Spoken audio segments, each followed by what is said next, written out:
అలాగే తల్లికి పోషకాహారం ఉండాలి, గర్భిణీ స్త్రీకి మంచి పోషకాహారం ఉండాలి, వాళ్ళకి అవి ప్రొవైడ్ చేయాలి. అక్కడ ట్రైబల్ ఏరియాస్లోనూ వాళ్ళు కల్టివేషన్ మీద ఆధారపడి ఉంటారు. ఆ కల్టివేషన్ మీద ఉండే ల్యాండ్స్ని డ్యామ్స్ అని అలాగే ఏవో ప్రాజెక్టులని ఆ ల్యాండ్ అక్విజిషన్ జరుగుతూ ఉంటుంది. వాళ్ళకి డిప్రైవేషన్ ఆఫ్ దేర్ లైవ్లీహుడ్ అనమాట. ఈ రకంగా వాళ్ళు ఎంతో జీవనోపాధిని కోల్పోతున్నారు. ఆ రకంగా వాళ్ళు అక్కడ ఉండడానికి రీహాబిలిటేషన్ కూడా వాళ్ళకి ప్రొవైడ్ చేసింది సరిగా ఉండట్లేదు. వాళ్ళు ఏమంటే వాళ్ళ కల్చర్ కానీ వాళ్ళకున్న ఆచార వ్యవహారాలు వారున్న జీవన శైలి అంతా కూడా డిస్టర్బ్ అయిపోతుంది.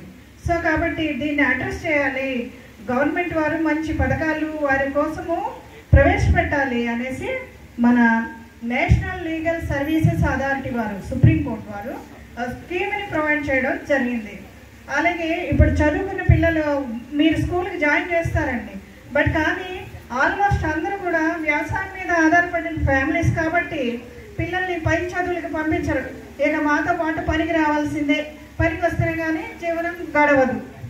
అలాంటి పరిస్థితుల్లో కూడా చాలామంది డ్రాప్ అవుట్స్ ఉన్నారు, హై స్కూల్ వరకు వెళ్ళరు. మీరు చూడండి ఈ విలేజ్లోనే, అంటే ఐ మీన్ నా అంచనా ప్రకారంగా చాలామంది 5th క్లాస్ వరకు చదువుకొని అక్కడే ఆగిపోయి అక్కడే అమ్మ నాన్నలతో పొలాలకు వెళ్ళడం, వర్క్ చేసుకోవడం, మళ్ళీ లైవ్లీహుడ్కి జీవనోపాధానికి వాళ్ళు సంపాదించుకోవడం జరుగుతుంది. సో కాబట్టి ఇలాంటి డ్రాప్ అవుట్స్ని కూడా మనం అవాయిడ్ చేయాలి. వాళ్ళు మంచిగా చదివించాలి, వారికి ప్రొవైడ్ చేయాలి.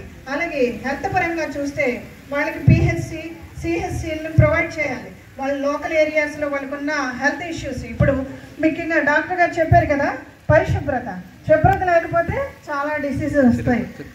సునీల్ డాక్టర్ గారు ఏం చెప్పారు, వాటర్ స్టాగ్నేషన్ ఉండకూడదు, దాని మీద దోమలు అవి కూడా స్ప్రెడ్ అయిపోయి ఆ తర్వాత మలేరియా, టైఫాయిడ్ ఇట్లాంటి వ్యాధులు రావడానికి అవకాశం ఉంది. కాబట్టి మ్యాక్సిమం కూడా మన చుట్టుపక్కల అంతా కూడా పొడిగా ఉండే వాతావరణాన్ని ఉంచుకోవాలి.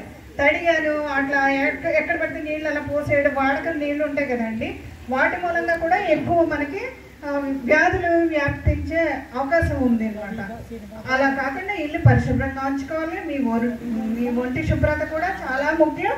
మీరు చాలా శుభ్రంగా ఉంటేనే ఈ యొక్క ట్రైబల్ ఏరియాలో జీవించేటప్పుడు అనేక రకమైన విష పురుగులు అలాంటివి వస్తూ ఉంటాయి, దాని ఎఫెక్ట్ మీకు ఉంటుంది. కాబట్టి మీరు శుభ్రంగా ఉండాలి. ఖచ్చితంగా డాక్టర్లు ఏవైతే చెప్పారో అవి మీరు పాటించాలి. అలాగే బీపీ అలాంటివి ఒకసారి వచ్చి ఒక ట్యాబ్లెట్ వేస్తే తగ్గిపోయింది కదా, ఇక నేను వెళ్ళక్కర్లేదు అనే ఒక పందాన్ని మీరు వదులుకోవాలి. ఇవన్నీ కూడా ఎందుకు చెప్తున్నా అంటే, మాకు నేషనల్ లీగల్ సర్వీసెస్ అథారిటీ వారు మీ హెల్త్ ఇష్యూస్ని అడ్రస్ చేశారు. ఒక స్కీమ్ కింద పెట్టి గవర్నమెంట్కి ఇన్స్ట్రక్షన్స్ ఇచ్చారు, డైరెక్షన్స్ ఇచ్చారు.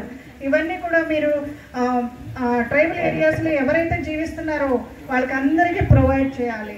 అదే కాకుండా గవర్నమెంట్ ప్రోగ్రామ్స్ చాలా జరుపుతున్నారు, వెల్ఫేర్ ప్రోగ్రామ్స్, కానీ అవి ఇంప్లిమెంటేషన్ సరిగా ఉండట్లేదు, ఆ ప్రాంతాలకు వెళ్ళట్లేదు.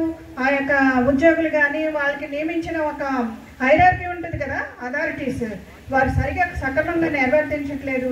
కాబట్టి వాళ్ళ జీవన గమనం అట్లా స్పాయిల్ అయిపోతుంది. మీరందరూ కూడా దాన్ని పర్సీవ్ చేయాలనేసి ఒక డైరెక్షన్ కూడా ఇవ్వడం జరిగింది. అలాగే మీ ల్యాండ్స్ లీగల్ ఇష్యూస్కి వచ్చేసరికి మీ ల్యాండ్స్ని మీరే సాధ్యం చేసుకోవాలా, మీ వాళ్ళకి అమ్ముకోవాలా. వేరే వాళ్ళు ముసుగులో వచ్చి వేరే కొనడానికి కానీ అలాంటివి లేవు. మీ ల్యాండ్స్ ఇప్పుడు అడవి మీద హక్కు మాత్రం ట్రైబల్స్కి ఉంది. అందులో ఉన్న ఫ్రూట్స్ కానీ లేదంటే కల్టివేషన్ ఏదైనా చేసుకొని వాళ్ళకి దానికి హక్కు కల్పించడం జరిగింది. దాన్ని ఎవరైనా డిస్టర్బ్ చేసినా కూడా మీకు లీగల్ రైట్స్ ఉన్నాయి, కొన్ని చట్టాలు కూడా ఉన్నాయి. ఆ చట్టాల కోసం అవగాహన కోసమే పారా వాలంటీర్స్ అని అడ్వకేట్స్ ప్యానల్స్ అని రెడీ చేయమని కూడా మాకు గవర్నమెంట్కి డైరెక్షన్స్ ఇచ్చారు. అలాగే ఒక లిస్టును అయితే ప్రిపేర్ చేయమని కూడా పైనుంచి హైకోర్టు వారందరూ కూడా ప్యానల్ అడ్వకేట్స్ని ప్రిపేర్ చేయమని కూడా డైరెక్షన్స్ ఇవ్వడం జరిగింది. మీరు లీగల్ ఇష్యూస్ అంటే ఇప్పుడు అక్విజిషన్కి తీసుకున్నారండి, అంటే అక్విజిషన్ అంటే మీకు ఒక డ్యామ్ కట్టాలని ల్యాండ్ తీసుకున్నప్పుడు మీకు ప్రొవైడ్ చేయాలి, మీకు రీహాబిలిటేషన్ ఇవ్వాలి. తర్వాత ఆ ల్యాండ్ తీసుకున్నందుకు డబ్బు కూడా చెల్లించాలి, లేదా అదే ల్యాండ్ని ఇంకో చోటైనా ప్రొవైడ్ చేయాలా. ఇలాంటివన్నీ సక్రమంగా చేయకపోయినా కూడా మీకు రైట్స్ ఉన్నాయి, మీరు కోర్టు ద్వారా కూడా మా అడ్వకేట్స్ పారా లీగల్ వాలంటీర్స్ ద్వారా కూడా మీరు కోర్టుకు అప్రోచ్ అయ్యి అవన్నీ మీరు ఇంప్లిమెంట్ చేసుకోవచ్చు. అలాగే ఇంకొక ఇష్యూ ఏంటంటే ట్రైబల్ ఏరియాస్లో అంటరానితనం ఎవరైనా మీ పట్ల వివక్ష చూపించినట్లయితే ఖచ్చితంగా మీరు కోర్టుని అప్రోచ్ అయ్యి వారి మీద చట్టరీత్యా తగు చర్యలు తీసుకోవడానికి మీకు ఒక చట్టం అంటూ ఉంది. ఆ చట్టం కూడా మా పారా లీగల్ వాలంటీర్స్ అట్లనే న్యాయవాదులు మీకు అవగాహన కలిగిస్తారు. ఇలా చాలా ఇష్యూస్ని అడ్రస్ చేస్తూ హైకోర్టు వారు, సుప్రీంకోర్టు వారు, నేషనల్ లీగల్ సర్వీసెస్ అథారిటీ వారు ప్రొటెక్షన్